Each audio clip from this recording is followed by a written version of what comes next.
Hi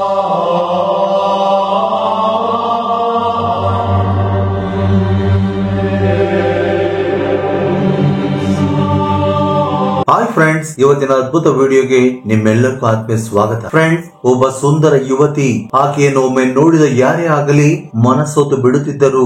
ಆಕೆ ತನ್ನಲ್ಲಿ ಉಂಟಾಗುವ ಆಸೆಗಳಿಗೆ ಮತ್ತು ಶಾರೀರಿಕ ಬಯಕೆಗಳಿಗೆ ದಾಸಳಾಗಿದ್ದಳು. ಮದುವೆಗೆ ಮುಂಚೆ ಗ್ರಾಮದ ಹುಡುಗರನ್ನು ಬಲೆಗೆ ಬೀಳಿಸಿ ತನ್ನ ಆಸೆಗಳನ್ನು ಪೂರೈಸಿಕೊಳ್ಳುತ್ತಿದ್ದಳು. ಮದುವೆಯಾದ ನಂತರವೂ ಆಕೆ ಸ್ವಲ್ಪವೂ ಬದಲಾಗಲಿಲ್ಲ.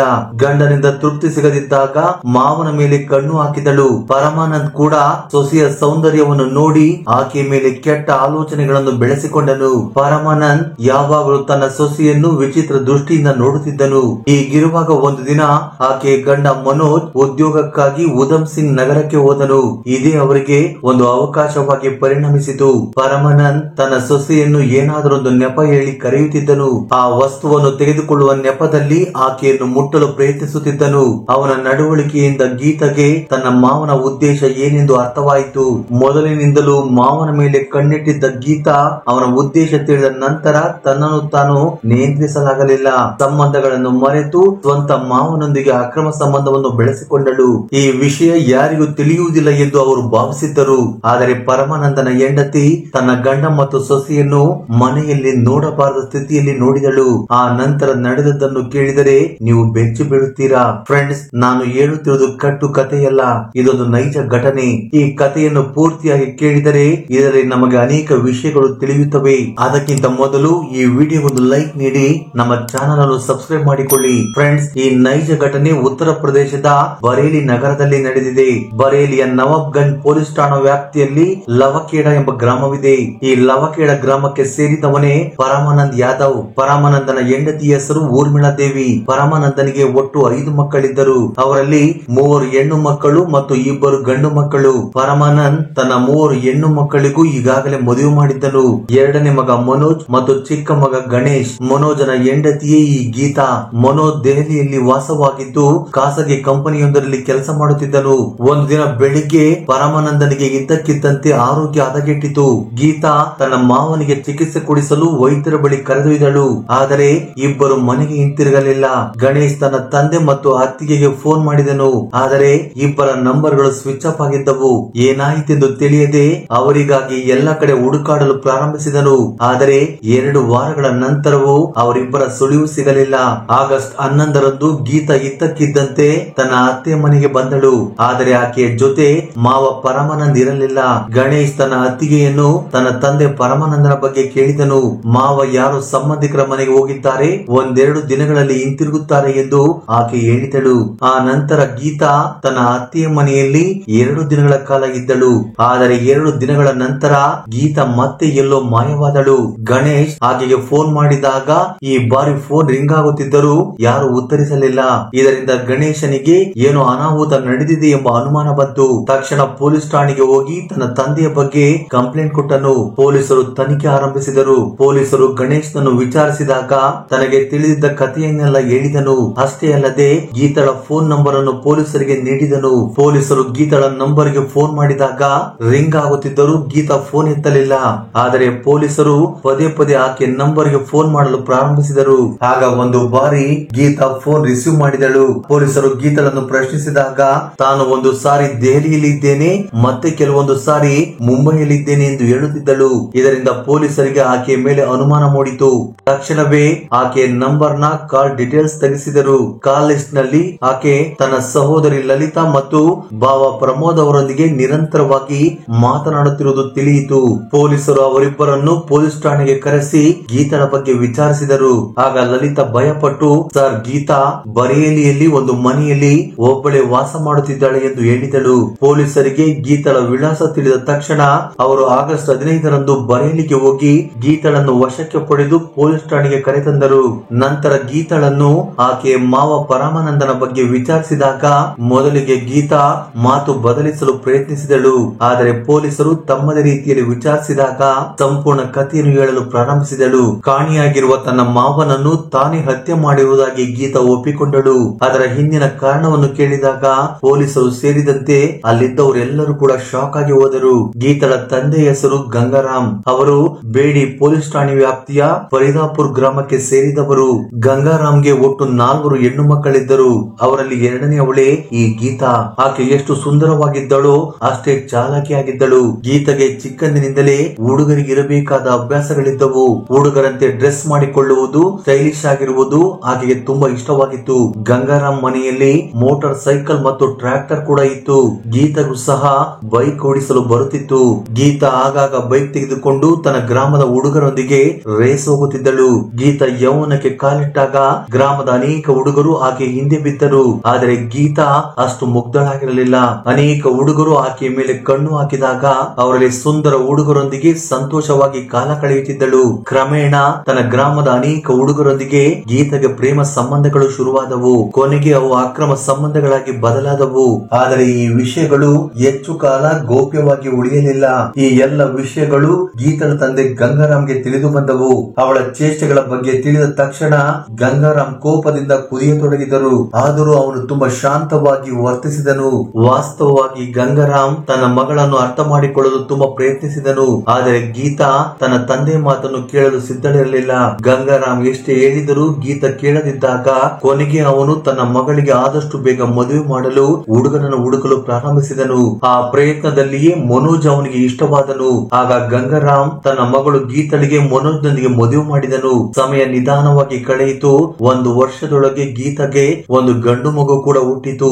ಆದರೆ ಈ ಮಗು ಜಗತ್ತಿಗೆ ಬಂದ ನಂತರ ಮನೋಜ್ಗೆ ಮನೆಯ ಖರ್ಚುಗಳು ಹೆಚ್ಚಾದವು. ಅದಕ್ಕಾಗಿ ಮನೋಜ್ ತನ್ನ ಮನೆಯನ್ನು ಬಿಟ್ಟು ಉದ್ಯೋಗಕ್ಕಾಗಿ ಉಧಮ್ ಸಿಂಗ್ ನಗರಕ್ಕೆ ಹೋಗಿ ಒಂದು ಖಾಸಗಿ ಕಂಪನಿಯಲ್ಲಿ ಕೆಲಸ ಮಾಡಲು ಶುರು ಮಾಡಿದನು. ಪ್ರತಿದಿನ ಅಲ್ಲಿಂದ ಇಲ್ಲಿಗೆ ಓಡಾಡುವುದು ಕಷ್ಟವಾಗಿದ್ದರಿಂದ ಅಲ್ಲೇ ಒಂದು ಬಾಡಿಗೆ ಮನೆಯನ್ನು ತೆಗೆದುಕೊಂಡನು. ಆದರೆ ಗೀತೆಗೆ ತನ್ನ ಗಂಡ ದೂರ ಇರುವುದನ್ನು ಸಹಿಸಲಾಗಲಿಲ್ಲ.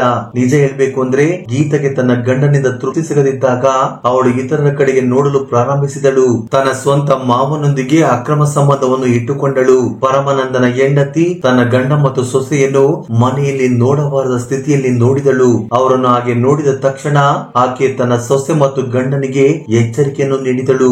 ಆದರೂ ಅವರಿಬ್ಬರು ಅವಳ ಮಾತನ್ನು ಸ್ವಲ್ಪವೂ ಲೆಕ್ಕಿಸಲಿಲ್ಲ. ಕೊನೆಗೆ ಬೇರೆ ದಾರಿ ಕಾಣದೆ ಆಕೆ ಈ ವಿಷಯಗಳನ್ನೆಲ್ಲ ತನ್ನ ಮಗನಿಗೆ ತಿಳಿಸಿದಳು. ಈ ವಿಷಯ ತಿಳಿದ ತಕ್ಷಣ ಮನೆಗೆ ಬಂದ ಮನೋಜ್ ತನ್ನ ಹೆಂಡತಿಯನ್ನು ಒಂಟಿಯಾಗಿ ಬಿಟ್ಟಿದ್ದರಿಂದಲೇ ಹೀಗಾಗಿದೆ ಎಂದು ಅರ್ಥ ಮಾಡಿಕೊಂಡ ಅವನು ಗೀತಳನ್ನು ತನ್ನ ಜೊತೆ ಉಧಮ್ ಸಿಂಗ್ ನಗರಕ್ಕೆ ಕರೆದುಕೊಂಡು ಹೋದನು. ಆದರೆ ಅಲ್ಲಿಗೆ ಹೋದ ನಂತರವೂ ಗೀತಳ ನಡವಳಿಕೆಯಲ್ಲಿ ಯಾವುದೇ ಬದಲಾವಣೆ ಬರಲಿಲ್ಲ. ಮನೋಜ್ ಕೆಲಸಕ್ಕೆ ಹೋದ ತಕ್ಷಣ ಅವಳು ಕೂಡ ಮನೆಗೆ ಬೀಗ ಹಾಕಿ ಹೊರಗೆ ಹೋಗುತ್ತಿದ್ದಳು. ಆ ಸಮಯದಲ್ಲಿ ಗೀತೆಗೆ ಇಬ್ಬರು ಹುಡುಗರು ಪರಿಚಯವಾದರು. ಅವರಲ್ಲಿ ಒಬ್ಬ ಶೇಖರ್, ಅವನು ಆದರ್ಶ ನಗರದಲ್ಲಿ ವಾಸ ಮಾಡುತ್ತಿದ್ದನು. ಮತ್ತೊಬ್ಬ ಅಮಿತ್, ಅವನು ಜಗತ್ಪುರದಲ್ಲಿ ವಾಸ ಮಾಡುತ್ತಿದ್ದನು. ವಾಸ್ತವವಾಗಿ ಗೀತಾ, ಅಮಿತ್ ಮತ್ತು ಶೇಖರ್ ಇಬ್ಬರೊಂದಿಗೂ ಒಂದೇ ಸಮಯದಲ್ಲಿ ಅಕ್ರಮ ಸಂಬಂಧವನ್ನು ಹೊಂದಿದ್ದಳು. ನಂತರ ಗೀತಳ ಎಲ್ಲ ಖರ್ಚುಗಳನ್ನು ಅವರೇ ನೋಡಿಕೊಳ್ಳುತ್ತಿದ್ದರು. ಮೊದಲಿಗೆ ಈ ವಿಷಯ ಮನೋಜ್ಗೆ ತಿಳಿದಿರಲಿಲ್ಲ. ಆದರೆ ಗೀತಾ ತನ್ನ ಮನೆಯಲ್ಲಿದ್ದಾಗ ಅವಳ ಪಕ್ಕದ ಮನೆಯ ಚಂದ್ರಕಾಂತ್ ಕೂಡ ಗೀತಳ ಸೌಂದರ್ಯವನ್ನು ನೋಡಿ ಅವಳ ಮೇಲೆ ಕಣ್ಣು ಹಾಕಿದನು. ಇನ್ನು ಏನಿದೆ, ಗೀತಾ ಅವನೊಂದಿಗೂ ಸಹ ಸಂಬಂಧವನ್ನು ಪ್ರಾರಂಭಿಸಿದಳು. ಅವರಿಬ್ಬರು ಒಂದಾಗಿದ್ದ ಸಮಯದಲ್ಲಿ ಮನೋಜ್ ಕೆಲಸ ಮುಗಿಸಿ ಮನೆಗೆ ಬಂದಾಗ ಗೀತಳನ್ನು ಬೇರೆಯವರೊಂದಿಗೆ ನೋಡಬಾರದ ಸ್ಥಿತಿಯಲ್ಲಿ ನೋಡಿದನು. ತನ್ನ ಹೆಂಡತಿಯನ್ನು ಹಾಗೆ ನೋಡಿದ ನಂತರ ಮನೋಜ್ಗೆ ತುಂಬಾ ಕೋಪ ಬಂತು. ಅವನು ತನ್ನ ಹೆಂಡತಿಯನ್ನು ಬಹಳ ಕ್ರೂರವಾಗಿ ಥಳಿಸಿದನು. ಹೊಡೆದ ತಿಂದ ನಂತರವೂ ಗೀತಾ ತನ್ನ ತಪ್ಪನ್ನು ಒಪ್ಪಿಕೊಳ್ಳಲಿಲ್ಲ. ಬದಲಿಗೆ ತನ್ನ ಗಂಡನೊಂದಿಗೆ ಜಗಳ ಮಾಡಲು ಪ್ರಾರಂಭಿಸಿದಳು.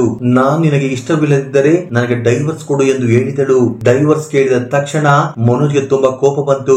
ಗೀತಾ ಕೇಳಿದಂತೆ ಡೈವರ್ಸ್ ಕೊಟ್ಟರೆ ವಿಷಯ ಹೊರಗೆ ಬಂದು ತನ್ನ ಕುಟುಂಬದ ಮರ್ಯಾದೆ ಹೋಗುತ್ತದೆ ಎಂದು ಹೇಳಿ ಮನೋಜ್ ಡೈವರ್ಸ್ ನೀಡಲು ಸಾಧ್ಯವಿಲ್ಲವೆಂದು ಹೇಳಿ ಕೆಲಸ ಬಿಟ್ಟು ಅವಳನ್ನು ಊರಿಗೆ ಕರೆದುಕೊಂಡು ಬಂದು ಅವಳನ್ನು ಊರಿನಲ್ಲಿಯೇ ಬಿಟ್ಟು ಮತ್ತೆ ಕೆಲಸಕ್ಕಾಗಿ ಮನೋಜ್ ದೆಹಲಿಗೆ ಹೋದನು.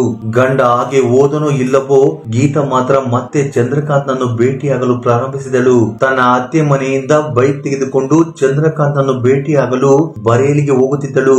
ಅಲ್ಲಿಗೆ ಹೋಗಿ ದಿನವಿಡೀ ಹೋಟೆಲ್ ನಲ್ಲಿ ಕಾಲ ಕಳೆದು ಸಂಜೆ ತನ್ನ ಅತ್ತೆ ಮನೆಗೆ ವಾಪಸ್ ಬರುತ್ತಿದ್ದಳು. ಅಷ್ಟಕ್ಕೆ ನಿಲ್ಲದೆ ಅಮಿತ್ ಮತ್ತು ಶೇಖರ್ ನನ್ನು ಕೂಡ ತನ್ನ ಅತ್ತೆ ಮನೆಗೆ ಕರೆಯಲು ಶುರು ಮಾಡಿದಳು. ಈ ವಿಷಯಗಳೆಲ್ಲ ಗೀತಳ ಮಾವ ಪರಮಾನಂದನಿಗೆ ತಿಳಿದಾಗ ಅವನು ಗೀತಳನ್ನು ಮನೆಯಿಂದ ಹೊರಗೆ ಹೋಗದಂತೆ ತಡೆದನು. ಇದರಿಂದ ಗೀತಾ ತನ್ನ ಮಾವನೊಂದಿಗೆ ಜಗಳವಾಡಿದಳು. ಪರಮಾನಂದ ಎಷ್ಟೇ ಹೇಳಿದರೂ ಗೀತಾ ಅವನ ಮಾತನ್ನು ಕೇಳಲಿಲ್ಲ. ಆಗಾಗ ಚಂದ್ರಕಾಂತನನ್ನು ಭೇಟಿಯಾಗುತ್ತಿದ್ದಳು. ಇದರಿಂದ ಪರಮಾನಂದನಿಗೆ ತುಂಬಾ ಕೋಪ ಬಂದು ಅವನನ್ನು ಭೇಟಿ ಮಾಡಬಾರದೆಂದು ಸೊಸೆಯ ಮೇಲೆ ಒತ್ತಡ ಹೇರಲು ಪ್ರಾರಂಭಿಸಿದನು. ತನ್ನ ಮಾವ ತನ್ನ ದಾರಿಗೆ ಅಡ್ಡವಾಗಿದ್ದಾನೆಂದು ಗೀತೆಗೆ ಅನಿಸಿತು. ಅದಕ್ಕಾಗಿ ಅವನನ್ನು ಈ ಲೋಕದಿಂದಲೇ ಕಳುಹಿಸಿ ಬಿಡಬೇಕೆಂದು ನಿರ್ಧಾರ ಮಾಡಿದಳು. ಗೀತಾ ತನ್ನ ಪ್ರಿಯಕರ ಚಂದ್ರಕಾಂತನನ್ನು ಭೇಟಿಯಾಗಿ ತನ್ನ ಯೋಜನೆ ಬಗ್ಗೆ ತಿಳಿಸಿದಳು. ಚಂದ್ರಕಾಂತ್ ಒಂದು ಕ್ಷಣವೂ ಯೋಚಿಸದೆ ಅವಳಿಗೆ ಸಹಾಯ ಮಾಡಲು ಸಿದ್ಧನಾದನು. ಅವರ ಯೋಜನೆಯ ಪ್ರಕಾರ ಗೀತಾ ಪರಮಾನಂದನೊಂದಿಗೆ ಪ್ರೀತಿಯಿಂದ ಮಾತನಾಡಲು ಪ್ರಾರಂಭಿಸಿದಳು. ಸರಿಯಾಗಿ ಅದೇ ಸಮಯದಲ್ಲಿ ಪರಮಾನಂದನ ಆರೋಗ್ಯ ಹದಗೆಟ್ಟಿತು. ಗೀತಾ ತನ್ನ ಮಾವನನ್ನು ಆಸ್ಪತ್ರೆಗೆ ಕರೆದೊಯ್ಯುವ ನೆಪದಲ್ಲಿ ಜುಲೈ 27ರಂದು ಅವನನ್ನು ತನ್ನೊಂದಿಗೆ ಹೊರಗೆ ಕರೆದುಕೊಂಡು ಹೋಗಿ ನೇರವಾಗಿ ಚಂದ್ರಕಾಂತ್ ಬಳಿಗೆ ತಲುಪಿದಳು. ತಾನು ಮಾಡಿದ ತಪ್ಪಿಗೆ ನಾಚಿಕೆ ಪಡುತ್ತಿದ್ದೇನೆ, ಅದಕ್ಕಾಗಿ ಕೊನೆಯ ಬಾರಿಗೆ ಅವನನ್ನು ಭೇಟಿಯಾಗಿ ವಿದಾಯ ಹೇಳಬೇಕೆಂದುಕೊಂಡಿದ್ದೇನೆ ಎಂದು ಹೇಳಿದಳು. ಪರಮಾನಂದ ಕೂಡ ಅವಳ ಮಾತನ್ನು ಕುರುಡಾಗಿ ನಂಬಿದನು. ಚಂದ್ರಕಾಂತ್ ತನ್ನ ಯೋಜನೆಯ ಪ್ರಕಾರ ಮೊದಲೇ ಕೆಲವು ಡ್ರಿಂಕ್ಸ್ ಬಾಟಲ್ ಗಳನ್ನು ಖರೀದಿಸಿ ಅಲ್ಲಿಗೆ ತಂದಿದ್ದನು. ಇಬ್ಬರು ಅಲ್ಲಿಗೆ ತಲುಪಿದಾಗ ಪರಮಾನಂದ ಮತ್ತು ಚಂದ್ರಕಾಂತ್ ಒಟ್ಟಿಗೆ ಡ್ರಿಂಕ್ಸ್ ಮಾಡಲು ಪ್ರಾರಂಭಿಸಿದರು. ಪರಮಾನಂದನಿಗೆ ತಿಳಿಯದಂತೆ ಚಂದ್ರಕಾಂತ್ ಅವನಿಗೆ ಹೆಚ್ಚು ಡ್ರಿಂಕ್ಸ್ ಕುಡಿಸಿದನು. ಪರಮಾನಂದ ಮತ್ತಿನಲ್ಲಿ ಮುಳುಗಿದ ತಕ್ಷಣ ಗೀತಾ ಮತ್ತು ಚಂದ್ರಕಾಂತ್ ಪರಮಾನಂದನ ಶಾಲನ್ನು ತೆಗೆದುಕೊಂಡು ಅವನ ಕುತ್ತಿಗೆಗೆ ಬಿಗಿದು ಅವನು ಸಾಯುವವರೆಗೂ ಬಲವಾಗಿ ಎಳೆದರು. ಪರಮಾನಂದ ಸತ್ತ ನಂತರ ಇಬ್ಬರು ಅವನ ದೇಹವನ್ನು ಬಾಕ್ರ ನದಿಯ ದಡಕ್ಕೆ ತೆಗೆದುಕೊಂಡು ಹೋಗಿ ಪರಮಾನಂದನ ದೇಹದೊಂದಿಗೆ ಕೆಲವು ಕಲ್ಲುಗಳನ್ನು ಸೇರಿಸಿ ಒಂದು ಚೀಲದಲ್ಲಿ ಕಟ್ಟಿದರು. ನಂತರ ಪರಮಾನಂದನ ಮೃತದೇಹವನ್ನು ನದಿಯಲ್ಲಿ ಎಸೆದು ವಾಪಸ್ ಬಂದರು. ನಂತರ ಗೀತಾ 2 ವಾರಗಳ ಕಾಲ ಚಂದ್ರಕಾಂತ್ನೊಂದಿಗೆ ಇದ್ದಳು. 2 ವಾರಗಳ ನಂತರ ಆಗಸ್ಟ್ 11ರಂದು ಅವಳು ತನ್ನ ಅತ್ತೆಯ ಮನೆಗೆ ಹೋದಳು. ಆದರೆ ಗೀತಾ ತನ್ನ ಅತ್ತೆಯ ಮನೆಗೆ ತಲುಪಿದಾಗ ಅವಳ ಮೈದುನ ಗಣೇಶ್ ತನ್ನ ತಂದೆಯ ಬಗ್ಗೆ ಅವಳನ್ನು ಕೇಳಿದಾಗ ತಾನು ಮಾಡಿದ ಹತ್ಯೆಯ ಬಗ್ಗೆ ಎಲ್ಲಿ ಹೊರಬೀಳುವುದು ಎಂಬ ಭಯ ಅವಳಿಗೆ ಶುರುವಾಯಿತು. ಅದಕ್ಕಾಗಿ 2 ದಿನಗಳ ಕಾಲ ತನ್ನ ಅತ್ತೆಯ ಮನೆಯಲ್ಲಿದ್ದು ನಂತರ ಅಲ್ಲಿಂದ ಓಡಿ ಹೋದಳು. ಪೊಲೀಸರು ಗೀತಳನ್ನು ಹಿಡಿದು ವಿಚಾರಿಸಿದಾಗ ಅವಳು ತನ್ನ ತಪ್ಪನ್ನು ಒಪ್ಪಿಕೊಂಡಳು. ತನ್ನ ವೈವಾಹಿಕ ಜೀವನ ಸಂತೋಷವಾಗಿರಲಿಲ್ಲವೆಂದು ಚಂದ್ರಕಾಂತ್ನೊಂದಿಗೆ ಇರಲು ಇದೆಲ್ಲವನ್ನು ಮಾಡಿದ್ದಾಗಿ ಅವಳು ಒಪ್ಪಿಕೊಂಡಳು. ಪೊಲೀಸರು ಅವಳ ಹೇಳಿಕೆಯನ್ನು ದಾಖಲಿಸಿಕೊಂಡು ನಂತರ ಚಂದ್ರಕಾಂತ್ನನ್ನು ಕೂಡ ಬಂಧಿಸಿದರು. ಇಬ್ಬರ ಮೇಲೂ ಕಠಿಣ ಸೆಕ್ಷನ್ಗಳ ಅಡಿಯಲ್ಲಿ ಪ್ರಕರಣ ದಾಖಲಿಸಿ ಅವರನ್ನು ಜೈಲಿಗೆ ಕಳುಹಿಸಿದರು. ಫ್ರೆಂಡ್ಸ್, ಆಗ ಈ ಘಟನೆ ಇಡೀ ಪ್ರದೇಶದಲ್ಲಿ ಚರ್ಚಾಸ್ಪದ ವಿಷಯವಾಯಿತು. ಜನರು ಬೇರೆ ಬೇರೆ ರೀತಿಯಲ್ಲಿ ಮಾತನಾಡಿಕೊಳ್ಳಲು ಪ್ರಾರಂಭ ಮಾಡಿದರು. ಕೆಲವರು ಗೀತಳನ್ನು ದೂಷಿಸಿದರೆ ಇನ್ನು ಕೆಲವರು ಅವಳ ಅಸಹಾಯಕತೆಯನ್ನು ಅರ್ಥ ಮಾಡಿಕೊಂಡು ಬೆಂಬಲಿಸುತ್ತಿದ್ದಾರೆ. ಫ್ರೆಂಡ್ಸ್, ಹಾಗಾದರೆ ಈ ಇನ್ಸಿಡೆಂಟ್ ನಲ್ಲಿ ತಪ್ಪು ಯಾರದು ಎಂದು ನೀವು ಅಂದುಕೊಳ್ಳುತ್ತಿದ್ದೀರೋ? ನಿಮ್ಮ ಅಭಿಪ್ರಾಯ ಅನಿಸಿಕೆಗಳನ್ನು ಕಮೆಂಟ್ ಬಾಕ್ಸ್ ಅಲ್ಲಿ ಕಮೆಂಟ್ ಮಾಡಿ. ಹಾಗೆ ಈ ವಿಡಿಯೋ ನಿಮಗೆ ಇಷ್ಟವಾಗಿದ್ದರೆ ದಯವಿಟ್ಟು ಲೈಕ್ ನೀಡುವುದನ್ನು ಮರೆಯಬೇಡಿ. ಧನ್ಯವಾದಗಳು.